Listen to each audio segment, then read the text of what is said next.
Bienvenidos a Buenas Razones para Conversar. Este es un podcast que intenta aclarar tantos temas que se discuten en redes, que se discuten en medios y que solo nos dejan confundidos. En los últimos días, bienvenido Santiago Rivas. Aquí dice que tú eres artista, comunicador y opinador. Me ha parecido chéverísimo entrevistar a un opinador, sobre todo porque lo que más hay es opinadores hoy en día. Entonces, por eso, mi primera pregunta para Santiago Rivas, un opinador, es: ¿para opinar basta opinar y repartir con ventilador o hay que tener investigación, información? ¿Hay algo atrás de lo que dicen ustedes los opinadores? Yo creo que sí, creo que parte de las razones por las cuales yo me llamo opinador es porque a mí me parece importante separarlo del oficio de informar. Creo que en Colombia, en general en Latinoamérica, estamos muy invadidos por esta línea porosa, ¿no? Esta línea gris que no está separando las noticias de la información. Siento que estamos en un momento en donde es importante que la transparencia sea o se utilice en todos los distintos niveles, y uno de los niveles es poder llamar opinión a la opinión, pero además de eso, creo que haberme autodenominado opinador me ha ayudado también a entender que la opinión es un trabajo, ¿no? Y que la opinión se tiene que construir, que la opinión tiene o conlleva una serie de responsabilidades que a mí me parece importante que se cumplan, ¿no? Y precisamente la opinión se construye, la opinión a veces cambia, la opinión se nutre, la opinión está constantemente alimentándose y no es una, ¿no? Es muy loco que la gente piensa al mismo tiempo que tiene que opinar de todo y que tiene que opinar una sola cosa. Y eso pues es loquísimo porque pues las circunstancias cambian, los contextos cambian, sobre todo pues en países en donde los gobiernos a la misma vez sorprenden, maravillan y sobre todo decepcionan, ¿no? Uno está como Ujú. en la montaña rusa emocional. Y lo otro es, pues hay que entender también que la opinión es emocional, ¿no? Y la opinión como emocional tiene también un carácter que es naturalmente variable y es importante acogerlo. Entonces, pues sí, creo que el hecho de estar pensando constantemente sobre la Ujú. opinión es un poco lo que me hace a mí un opinador. ¿Y toda opinión vale o no? ¿Toda opinión? No. No, ¿por qué? No, a mí no me lo parece. A mí me parece que, pues a mí me parece que toda opinión en cuanto sea opinión. Y eso, pues ahí nos lleva a ciertas discusiones. Porque yo sé, por ejemplo, pues que, por ejemplo, en Estados Unidos el discurso de odio está protegido por la primera enmienda, ¿no? Como que existe Ujú. una protección al discurso de odio porque en la narrativa fundacional de ellos en Estados Unidos, los padres fundadores decidieron que incluso los discursos odiosos iban a estar protegidos, pero pues que ellos eran esclavistas y fundaron una democracia liberal sobre la base de la esclavitud, pues obviamente tenían que poder defender las cosas más horribles que se tenían que poder o que querían decir acerca de un sector de la población o de la humanidad, y eso pues ya es bastante. Y nosotros también hemos tenido nuestra dosis en Sudamérica, en Latinoamérica. Ujú. Sin embargo, creo que es sano la medida que excluye el discurso de odio de la libertad de expresión en la medida en que se trata de una violencia que se ejerce. Ahora, creo que eso nos pone en el peligro de estar llamando a cualquier cosa discurso de odio. Sí, Sí, o sea, creo él que está odiando los silencios y él está odiando los silencios. sí, entonces pues eso simplemente nos pone en un debate más constantemente sobre qué es y qué no es. Creo que uno tiene que estar muy dispuesto a revisarse, ¿no? Creo que uno tiene que Ujú. estar muy dispuesto a revisar su propio privilegio, y en Ujú. esa medida es posible que uno se encuentre con que está efectivamente diciendo bobadas o que uno está siendo racista en la manera en cómo construye su visión. Y creo que es más sano así, ¿no? Creo que es más sano estarlo revisando, porque tanto el señalamiento a ultranza, que Ujú. genera de inmediato posiciones a la defensiva, como la victimización táctica empañan el debate y hace que sea muy difícil participar de una comunicación real, como que al final no se aprende nada o Ujú. nadie sale con nada, y pues uno también es susceptible de embarrarla. Y creo que, de nuevo, estamos en un mundo que tiene tanta información y al mismo tiempo tiene un parámetro de exigencia muy loco con respecto a la coherencia, y no porque uno no deba ser coherente, sino porque la medida o el parámetro o el parangón de la coherencia es susceptible de variar y esa variabilidad pues hace parte simplemente del mundo en el que vivimos. Definitivamente todos esos métodos que has mencionado se utilizan políticamente para silenciar al otro. Es decir, siempre hay un esfuerzo por ver cómo silenciamos al otro. Y una manera de silenciarlo es acusarlo de. Actualmente, no sé si en Colombia, pero en algunos países de Latinoamérica, todo el que no está de acuerdo conmigo es terrorista.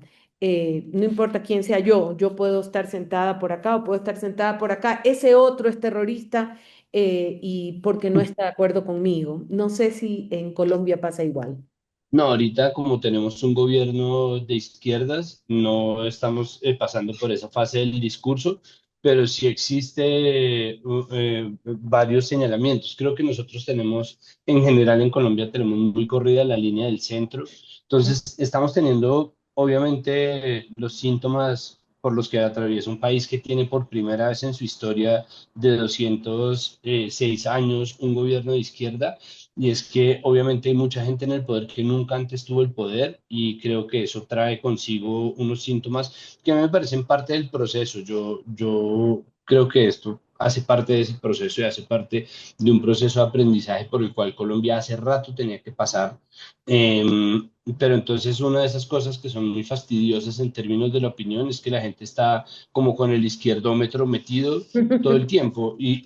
Y ahí volvemos ¿no? El centrómetro. Y cuando uno trata de hacerse un mapa de las opiniones políticas o un mapa de cómo se piensan las cosas en Colombia, también se encuentra con que hay mucha desinformación. Y eso lo ve uno por lado y lado, ¿no? Desde gente que está acusando de derechista a diestra y siniestra literalmente a diestra y también a siniestra, ¿no? Ujú, sí. Simplemente porque existe un desacuerdo hasta obviamente una ahistoricidad en donde se olvidan las distintas posiciones de izquierda. De hecho, nosotros en el norte de Sudamérica estamos experimentando una anacronía que es divertida, pero también se puede volver realmente muy complicada y es esta idea de que Bolívar era un tipo de izquierda cuando era un tipo tan derechoso.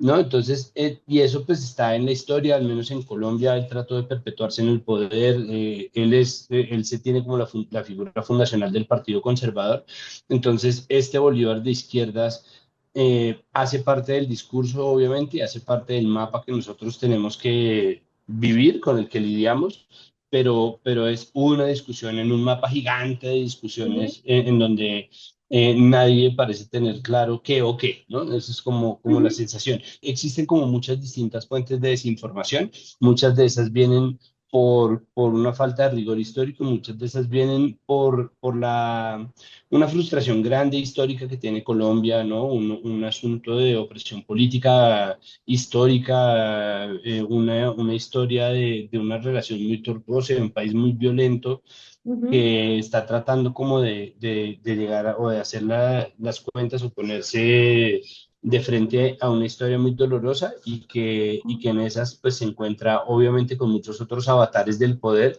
que pueden resultar muy complicados. Eso genera un debate público difícil y una relación con los medios que es difícil porque pues sí tenemos medios que están muy entregados también al establecimiento corporativo y eso es algo que hemos tenido que lidiar de muchas maneras distintas. Entonces, esa conversación muy compleja, estamos incluso aprendiendo qué tan compleja resulta. Adelaida Trujillo dice, a lo que tú acabas de describir, una falta de pensamiento crítico histórico y su proyecto que me parece que se llama Romper el Silencio trabaja justamente con ello, con construir o con ayudar a entregarle a la sociedad ese pensamiento crítico histórico que no, que se carece. Tú me has descrito este escenario complejo que por cierto sí nos parecemos mucho en los diferentes países de la región al que tú has decidido entrar no solo como opinador, sino como a través de la comedia. ¿Cómo así decidiste que la comedia era el camino? No todos eligen la comedia, muchos eligen el periodismo, comillas, riguroso, siempre que el rigor de verdad sea, pero ¿por qué elegiste la comedia? ¿Por qué ese camino? ¿Qué pasó? Cuéntame. Pues la comedia creo que hasta cierto punto es una vocación. Ujú, Yo no sé si, no sé si esto que yo estoy diciendo aplique universalmente, pero yo creo que uno tiene una vocación de humor. ujú, Y esto no tiene una sola forma de ser, ¿no? Como que hay gente que es más naturalmente gracioso, que tiene una predisposición a convertir las cosas en humor, hay gente que lo hace porque tiene traumas y hay gente que lo hace ujú, incluso desde lugares que aparentemente no son graciosos, como por ejemplo ciertas neurodivergencias, ¿no? Pues uno se encuentra con muchos comediantes que son muy neuróticos, que están al menos con un pie en el espectro autista, entonces las neurodivergencias traen mucho de lo que uno pensaría, pero cómo esta persona puede ser graciosa. Y yo creo que lo que quiere decir simplemente es que el humor es una forma distinta de procesar la información. Para decirlo de una manera que suena vulgar, pero no aspiro que sea vulgar, ujú, es el lubricante universal, ¿no? Como ujú, todo entra con humor, como todo ujú, se explica, todo se facilita con humor. Entonces, la socialización es más fácil con humor, ujú, el procesar el trauma es más fácil con humor. Entonces, esa necesidad que yo creo que tenemos como país de procesar nuestros traumas, de procesar nuestros dolores, precisamente, pues el humor es un ingrediente crucial en esa tarea y nosotros tenemos una historia muy tortuosa con el humor, sobre todo con el humor político. Nosotros tenemos la historia muy triste de Jaime Garzón, que era un gran humorista, un tipo muy popular en nuestro país, sobre el cual obviamente ya como pasa con todo, existe una discusión sobre si era un terrorista izquierdoso o si era un neoliberal o un tibio, un centrista, o entonces obviamente como pasa con todos los muertos, todo el mundo se los ujú, pide para su partido, ¿no? ujú, Ese jalarse uno cada vez que es la cosa más triste del mundo, que solo pasa obviamente en países que se dan el lujo de convertir en cadáveres a sus personas más brillantes, como Colombia, ujú, eh, genera un vacío. O sea, la muerte de Jaime Garzón sí generó un vacío muy grande de humor político y ha habido una serie de proyectos, yo he participado de algunos y finalmente decidí que me iba a dedicar a hacer sátira política en mis términos y pues ahí voy. Esto ha sido como unos pinitos que van desde trabajar en un programa en donde el humor político era tangencial, como Los Puros Criollos, que era un programa sobre todo cultural, ujú, hasta trabajar en un programa de análisis político que se llamaba El Lunes. Tenemos un podcast con unos amigos que se llama Presunto Podcast, y ahí el humor es como oblicuo, como que tiene, la intención es hacer análisis político, hacer análisis de medios, y ahí tratamos de hacerlo de manera graciosa porque se oye mejor un podcast gracioso, pero no es el fin. En cambio, en Acaba Colombia, que es un monólogo basado en un libro que yo escribí, eh, la idea sí es hacer un contenido de humor, solo de humor. Pues ha sido bien interesante de ver. O sea, yo mismo me sorprendo de lo muy difícil que puede ser hacer humor político, porque la misma sátira está mediada por un montón de cosas. El humor ha cambiado mucho. A mí me parece que es importante que el humor cambie, ¿no? ujú, Porque la gente tiende a generar unos miedos gigantescos en torno a eso, ¿no? Y ahorita existe como un pánico a la corrección política, que viene obviamente de mucho tiempo también, amparados por un privilegio grande que ha permitido construir una escena de humor, que ha podido, ha sabido ser racista, sexista, ujú, ¿no? Y sí. elitista, que muchas veces golpea hacia abajo. Y estamos en una discusión que me parece muy interesante, pero yo creo que yo llegué allá más por una vocación que otra cosa. Como creo que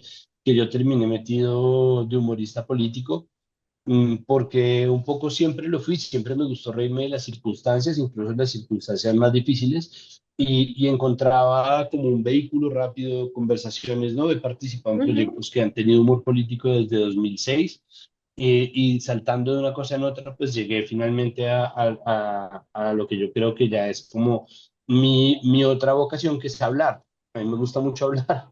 Sí, creo que se nota en esta Bueno, entrevista, pero digo, soy un orador en muchas medidas. yo hubiera pensado que ser humorista era un camino fácil, ¿sí? Pero si te pueden matar por ser humorista y hablar de política, quiere decir que tiene sus peligros. ¿Los ha tenido también en tu vida? Pues yo afortunadamente nunca he sido amenazado por el trabajo que hago. Ujú, Mm, he tenido momentos de miedo, ¿no? Yo he sentido miedo cuando nosotros tuvimos un episodio o fuimos víctimas de censura en RTBC por parte Ujú, del mismo gerente recién llegado de RTBC durante el gobierno Duque, que quiso sacar a los puros criollos de Taquito por un desacuerdo político que además, pues en el que todavía nos estamos enfrentando porque estamos todavía viviendo las consecuencias de ese desacuerdo.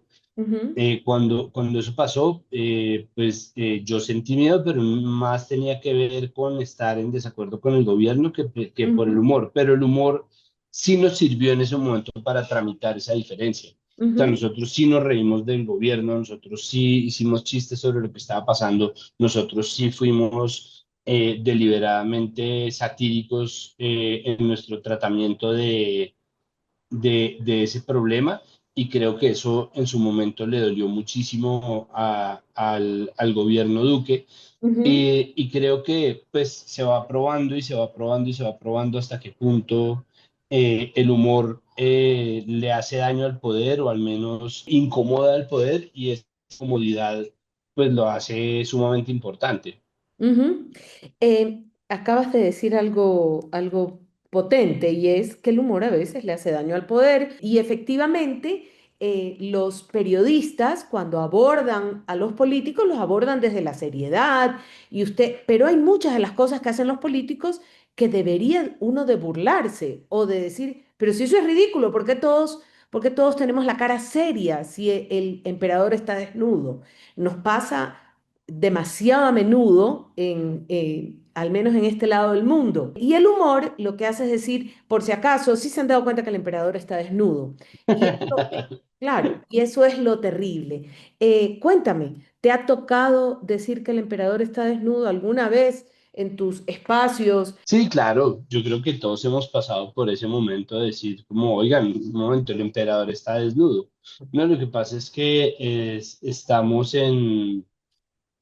me parece que en Colombia estamos en una fase muy loca y yo, o sea, lo digo porque hay que estar como observando constantemente la opinión, no por un asunto de miedo, sino por un asunto de revisión de en qué parte del proceso quiere estar uno, ¿no? Y en qué parte del proceso político.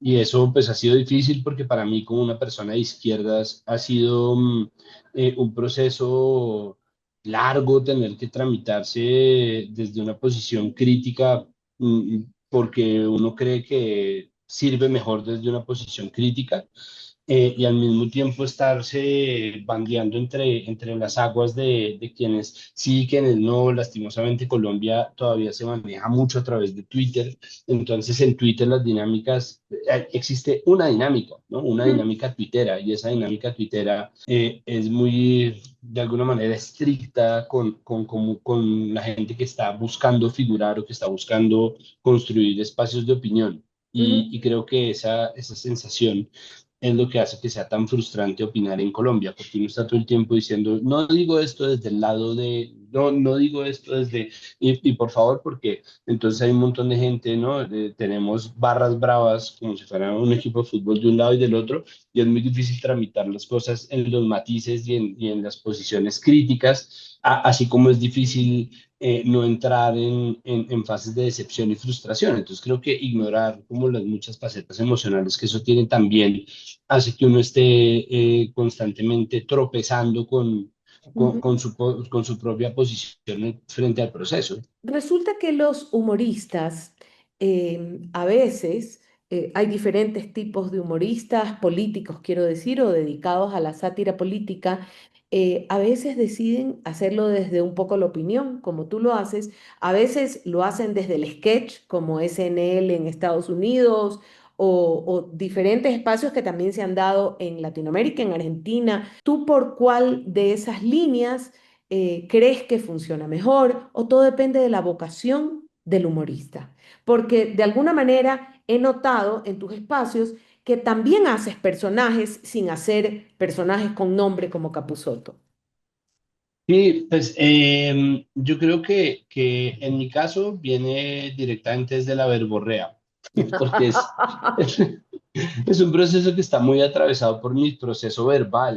Ujú, Entonces yo tiendo a ser una persona histriónica pero ujú, sobre todo soy una persona verbal. Entonces, pues ujú. yo, Acaba Colombia, que es como mi último producto de humor, o pues mi más reciente producto de Lo humor, vi. Ujú, y se va actualizando en cada temporada a la actualidad, pero tiene una estructura básica y la estructura es la de un monólogo, pero en el monólogo yo hago imitaciones porque sí. se me da a imitar algunas voces. Imito a Juan Manuel Santos, imito a Petro, a Uribe a veces, a veces al exfiscal Ujú, Barbosa, imito periodistas. Y eso lo voy combinando en lo que yo siento como un flujo verbal, como va ujú, como elaborándose así, y pues eso sí es producto de sobrepensar, eso es un producto de horas y horas de bruxismo que me han permitido como generar una matriz en donde yo puedo, aquí le decimos morcillear, como ujú, hacer ad-libbing, ujú, sí, como meter cosas y improvisar pedazos. Entonces yo tengo una estructura como muy rigurosa que yo sigo en cada monólogo, pero voy haciendo actualizaciones y voy metiéndole cosas ahí. ujú, Entonces, para mí es un asunto verbal, pero eso sí es una vocación, o sea, eso es una cosa que yo puedo hacer y que me alegra poder hacer y que he tratado de poner al servicio de como ujú. ese ejercicio de humor, pero que no, pues no me parece que sea la forma única del humor político, ni la forma última, ni necesariamente la mejor, simplemente la mía. Te lanzo dos preguntas. La Ujú. una, ¿qué busca Acaba Colombia? ¿Qué quiere Acaba Colombia? Y la segunda, ¿qué puede lograr de verdad la sátira política o el humor político? Porque yo siento que a veces sentimos frustración con la falta de formación del votante, del ciudadano, con la falta de conciencia del ciudadano o del votante, no importa, y de alguna Ujú. manera, ya que el periodismo no logra nada, riámonos, hagamos chiste. Tú sabes que tengo una buena amiga que escribe una columna en el periódico que en las últimas elecciones presidenciales escribió una columna de periódico el día anterior a las elecciones a la directora del Consejo Nacional Electoral diciéndole, mire, porque aquí está prohibido beber 4 días antes de las elecciones, 3 días antes, está, ahí se llama ley seca, Ley ¿ya? seca, sí, aquí Y también, entonces claro. ella escribió la columna y dijo, mire, ya hicimos mal sobrios, déjenos emborracharnos para ir a votar borrachos para ver si acertamos. Nos pareció para todo, fue tan liberador. No te imaginas todo lo que le escribieron a ella, a esta columnista, que además lo sustentó muy bien, toda la columna era larga y le explicaba por qué teníamos que ir a votar con borrachos, por qué habíamos echado a perder al país votando sobrios y que nos deje beber y ebrios ir a votar.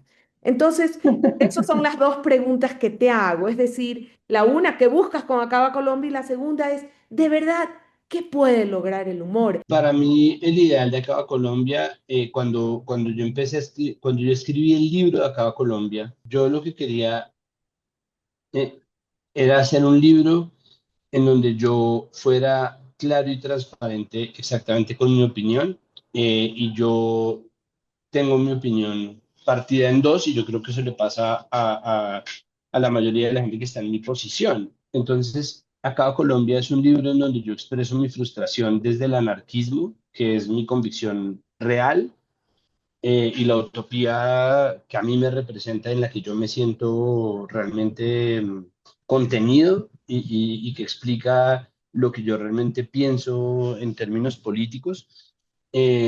Pero yo pienso que como es tan difícil ejercer de anarquista, ¿no? Uno trata de hacer lo mejor posible por los sistemas en los que vive, y creo que esa brecha es una primera frustración. Y la siguiente frustración pues es la frustración básica del anarquismo, que es ver al poder tratando de perpetuarse en el poder, o el poder sirviendo solamente al poder. Eh, y entonces ahí, pues lo más básico era la solución a los problemas de Colombia es acabar el país. Y pues obviamente eso era una propuesta tan absolutamente descabellada, tan exagerada, que Ujú, pues que no porque no me parezca cierto, ujú. sino porque obviamente es muy difícil de hacer, Sí. por mil razones. Entonces yo lo que hice fue como botar ese gancho allá lejos y empezar a jalar. Y en esas hacer Ujú, ejercicios retóricos ujú, que en el libro me parece que son menos chistosos, pero que traté de hacer graciosos, y que hablando, que es lo que a mí realmente me gusta mucho hacer. A mí me gusta mucho escribir, pero me cuesta. Ujú. En cambio, hablar me cuesta menos. Siento que me cuesta menos, incluso si estoy construyéndole ya a medida que voy hablando y etcétera. Pero digo, me parece más fácil entrenarme para hablar. Cuando lo convertí en un monólogo, me permitió tramitar esas dos ideas o dos ideas que era, porque en el libro lo digo como, o sea, tenemos que entender que la política es un ejercicio emocional. Nosotros nos la pasamos y yo creo que eso obedece a un racismo estructural de los países nuestros, creyendo que podemos tener países racionales, ¿no? Y criticando la democracia porque es que no es racional, es como, me parece que eso es mentira, me parece que la racionalidad primero es un privilegio de la gente blanca, y segundo, y pues yo como gente blanca lo sé porque yo mismo me he esforzado en ser racional en mi vida y creo que hemos fracasado todos. Y siento que así como hablaba tu amiga de salir a votar borrachos, pues a mí me parece que nosotros tenemos una democracia representativa que se parece demasiado a Tinder. Creo que es la peor versión de Tinder y que llevamos eligiendo presidentes como se eligen novios durante demasiado tiempo y creo que eso tiene que parar, como eso tiene que detenerse cuanto antes. Entonces, acá Colombia habla de una frustración que es plenamente emocional porque me parece que apunta efectivamente a un lugar emocional de nuestra frustración como país. O sea, creo que apunta a un sentimiento que es reconocible, pero que nosotros no negamos porque nosotros de verdad creemos que existen los países racionales. Entonces, pues obviamente me permite hablar de nuestro país, pero también de todos los otros países, porque es como, pues ya Sí, vieron cómo está Estados Unidos, como ya vieron cómo está la cosa allá, ya vieron, o sea, ¿por qué seguimos insistiendo en un proyecto que claramente no funciona? ¿No? Y es decir, me frustra saber que la democracia no funciona, pero que al mismo tiempo lo que nos eso. están dando como opción es tan horrible que uno primero tiene que mantener la democracia y luego se ocupa de las utopías. Porque en este momento, en medio del ascenso del fascismo global, pues es como, no, pues primero lo primero, ¿no? Entonces uno siente y Preservar en la esa democracia frustración. primero. Pues Ujú. bueno, sí, es decir, como un sistema que al menos sienta culpa cuando nos mata, ¿no? O sea, como creo que al menos haya una discusión, que al menos haya un filtro, un contrapeso, Sí, algo, sí, porque lo sí. que están tratando de ponernos es todo lo contrario. Ajá. Sí. Entonces, ese recorrido es el que trata de hacer acá Colombia. Entonces, pues yo que quería, el objetivo que yo tenía con acá Colombia, pues era poder tramitar de la manera más clara posible las complejidades que me frustran políticamente a mí, eh, pero también quería poder hacer un libro que fuera peligroso, como yo quería que los libros volvieran a tener filo. Y yo sentía que, y Colombia, yo supongo que Ecuador es igual, Ujú. porque en Latinoamérica suele pasar esa vaina, es que Nos Colombia pasa está todo. lleno de libros de analistas, ¿no? De analistas que dicen, no, 5 claves para transformar el país. Los 3 principales problemas de Colombia, 4 perspectivas que pueden cambiar a Colombia y es como, me sabe a mierda, acabemos a Colombia. O sea, como me parece que están mintiendo. O sea, me parece que eso es una mentira bien intencionada, pero es una mentira y creo que lo mejor, lo más sano que podemos hacer es acabar a Colombia. Entonces, esa era lo que la búsqueda que yo tenía, como un poco llevar la contraria. Y llevar Ujú. la contraria totalmente, porque además a mí me llamaron de Planeta, yo creo que buscando como un libro de los puros criollos, como Ujú. hablemos sobre empanadas, ¿no? Hablemos Sí. sobre el Reno 4 el Divino Niño y bla, bla, bla. Eh, y yo dije como, no, hagamos todo lo contrario, como hagamos donde es como, tras haber sido como presentador de un programa que habla sobre lo lindo de ser colombiano, me parece que deberíamos conservar eso y quedarnos sin el país. O sea, como yo prefiero mil veces las empanadas a la nacionalidad. Entonces, pues quedémonos con las empanadas, ¿no? Quedémonos con la lechona, quedémonos con el ajiaco, todo eso me parece maravilloso y ese es el ejercicio que viene. ¿Qué puede lograr? Yo creo que si yo logro conectar a la gente con la idea de que su relación con la política es emocional y que por lo tanto debería revisar la, la paleta de afectos que lleva a su ejercicio político, al ejercicio de la ciudadanía, Ujú.